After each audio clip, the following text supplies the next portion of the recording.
அன்னபூரணி முன்னாடி மீனாட்சி நின்னுகிட்டு இருக்காங்க. எல்லாரும் நின்னுகிட்டு இருக்காங்க.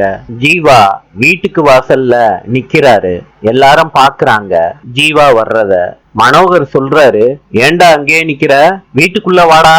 அப்பத்தா உன்கிட்ட ஏதோ பேசணுமா. வீட்டோட நிலக்கதவுல கைய வச்சுக்கிட்டு ஜீவா நின்னுகிட்டு இருக்காரு. எல்லாரையும் பார்த்தபடி ஜீவா சிரிச்சுக்கிட்டே சொல்றாரு, வலது காலை எடுத்து வைக்கிறதா இல்ல இடது காலை எடுத்து வைக்கிறதான்னு சின்ன யோசனை. அதான். அன்னபூரணி இத கேட்ட உடனே கடுப்பாயிடுறாங்க.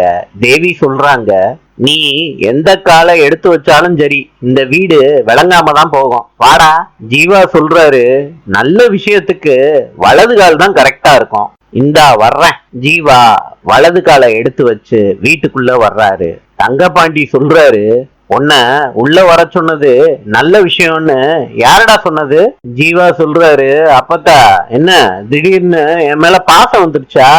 என்ன பாக்கணும்னு ஆளு வச்செல்லாம் கூப்பிட்டு இருக்கீங்க? லோகு சொல்றாரு, டேய் ஜீவா சும்மாறா, உன்ன உள்ள வர சொன்னதே பெரிய விஷயம். ஆமாப்பா, அப்பத்தா ஒரு ஆர்டர் பாஸ் பண்ணா அது பெரிய விஷயம் தானே. சக்தி சொல்றாங்க, டேய் ஜீவா பேசாம இருடா, என்ன சொல்றாங்கன்னு கேளு.